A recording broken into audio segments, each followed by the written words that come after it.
हाय viewers, Shri गुरु education channel में आप सभी का हार्दिक स्वागत है। मित्रों, आज का टॉपिक है मैथ्स गणित।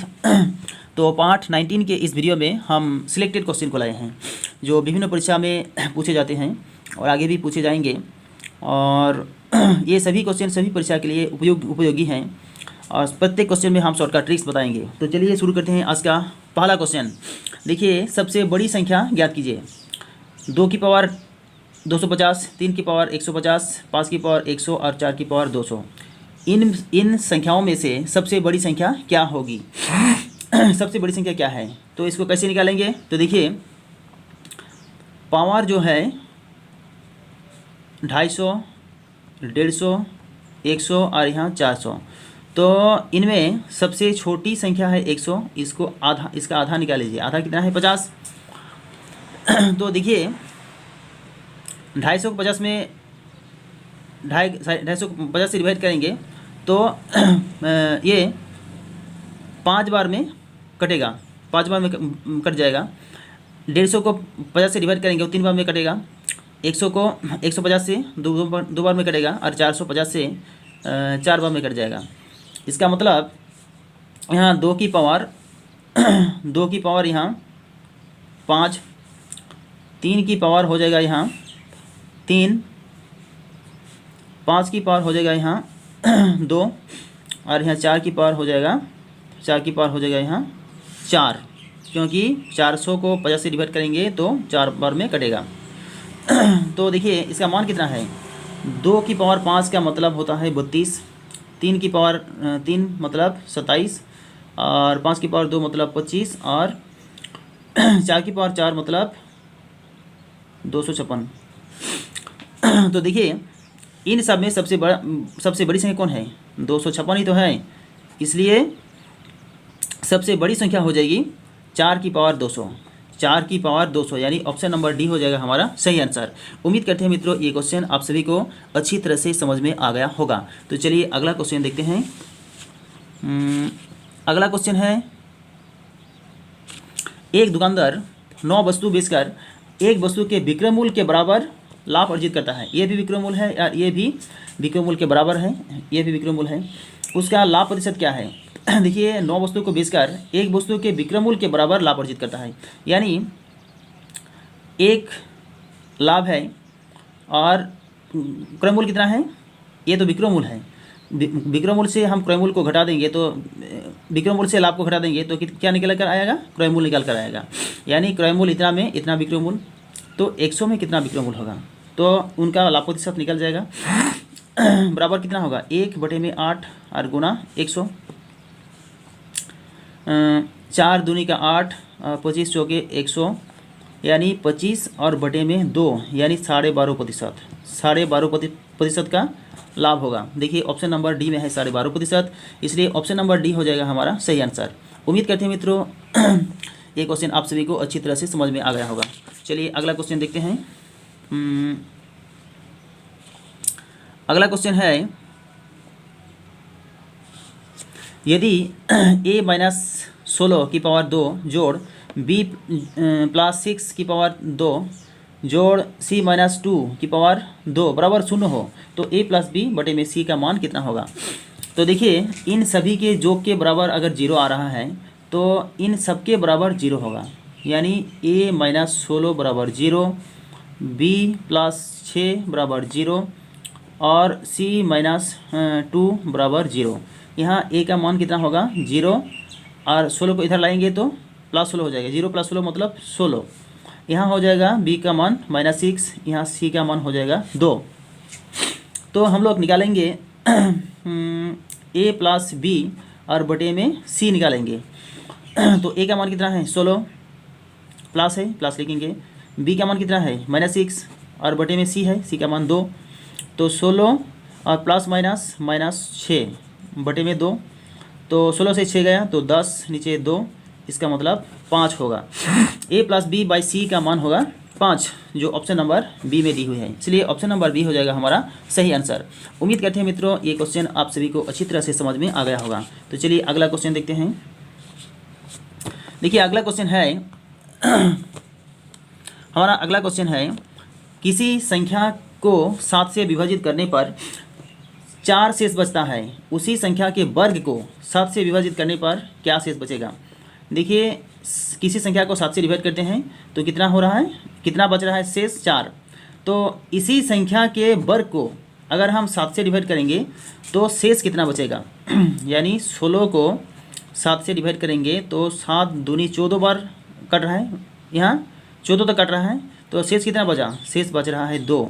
इसलिए 2 ही हो जाएगा हमारा सही आंसर, जो ऑप्शन नंबर ए में दी हुई है, इसलिए ऑप्शन नंबर ए हो जाएगा हमारा सही आंसर। उम्मीद करते हैं मित्रों ये क्वेश्चन भी आप सभी को अच्छी तरह से समझ में आ गया होगा। चलिए अगला क्वेश्चन देखते हैं। अगला क्वेश्चन है ए, बी और सी निश्चित कार्य को 4 दिनों में कर सकते हैं। ए अकेले 12 दिनों में कर सकता है, बी अकेले इसे 10 दिनों में कर सकता है, तो सी अकेले कितने दिनों में पूरा काम को कर लेगा। देखिए ए, बी, सी इस कार्य को 4 दिनों में करते हैं। ए अकेला इस काम को 12 दिन में करते हैं और बी अकेला इस कार्य को 10 दिन में कर सकते हैं। इसका एलसीएम निकाल लीजिए, कितना होगा, 60 हो जाएगा। तो 60 को 4 से डिवाइड करेंगे तो कितना होगा, 15। 60 को 12 से डिवाइड करेंगे तो 5, 60 को 10 से डिवाइड करेंगे तो 6। यानी ए, बी, सी मिलकर एक दिन में करते हैं 15 काम। यहाँ कुल काम है 60 और ए एक दिन में करते हैं 5 काम, बी एक दिन में करते हैं 6 काम। तो देखिए ए, बी, सी मिलकर एक दिन में करते हैं 15 काम। ए एक दिन में करते हैं 5 काम, बी एक दिन में करते हैं 6 काम, इसलिए सी एक दिन में कितना करेंगे, सी एक दिन में करेंगे 4 काम। 15 6 5 और 6 11 और 4 15, तभी इन तीनों का योग 15 होगा। ए, बी, सी मिलकर एक दिन में करते हैं 15 काम, इसलिए सी करेंगे एक दिन में 4 काम। तो देखिए सी इस पूरे काम को कितने दिन में अकेले कर पाएंगे, अकेले कितने दिन में कर पाएंगे। कुल काम है 60 काम और सी एक दिन में करते हैं 4 काम, इसलिए पूरे काम को सी करेंगे 15 4 60 यानी 15 दिनों में। 15 दिनों में पूरे काम को कर लेंगे सी, इसलिए 15 होगा सही आंसर, जो ऑप्शन नंबर बी में है। इसलिए ऑप्शन नंबर बी हो जाएगा हमारा सही आंसर। उम्मीद करते हैं मित्रों ये क्वेश्चन आप सभी को अच्छी तरह से समझ में आया होगा। चलिए अगला क्वेश्चन देखते हैं। अगला क्वेश्चन है 20 लोग एक दूसरे से हाथ मिलाते हैं। ये देखिए हाथ मिलाने वाला क्वेश्चन आया है। कुल कितनी बार हाथ मिलेंगे। देखिए इसको हल करने का फॉर्मूला है n इंटू n माइनस 1 और बटे में 2। n कितना है 20 और n माइनस 1 यानी 19 बटे में 2, 10 दूनी 20 और 19 का मल्टीप्लाई 10 से करेंगे तो कितना होगा 190। इसलिए 190 बार हाथ मिलेंगे। 20 लोग अगर एक दूसरे से हाथ मिलाते हैं तो कितनी बार हाथ मिलेंगे, 190 बार हाथ मिलेंगे, जो ऑप्शन नंबर ए में दी हुई है। इसलिए ऑप्शन नंबर ए हो जाएगा हमारा सही आंसर। अगर गिफ्ट वाला क्वेश्चन होता तो इसका फॉर्मूला होता n इंटू n माइनस 1 बटे में कुछ नहीं होगा। तो देखिए तो आंसर कितना होता गिफ्ट वाला में। अगर क्वेश्चन होता कि 20 लोग एक दूसरे को गिफ्ट देते हैं तो कुल कितने गिफ्ट होंगे, ऐसा अगर प्रश्न होता तो उस केस में क्या उत्तर निकलता। देखिए यहाँ 20 और n माइनस 1 का मान है 19, तो 19 दूना 38 यानी 380 होगा। इसका डबल होगा। किस लिए डबल हो रहा है, यह देखिए एक आदमी और एक आदमी दोनों हाथ एक एक हाथ बढ़ाते हैं और यहाँ एक बार हाथ मिलता है, एक बार हाथ मिल रहा है।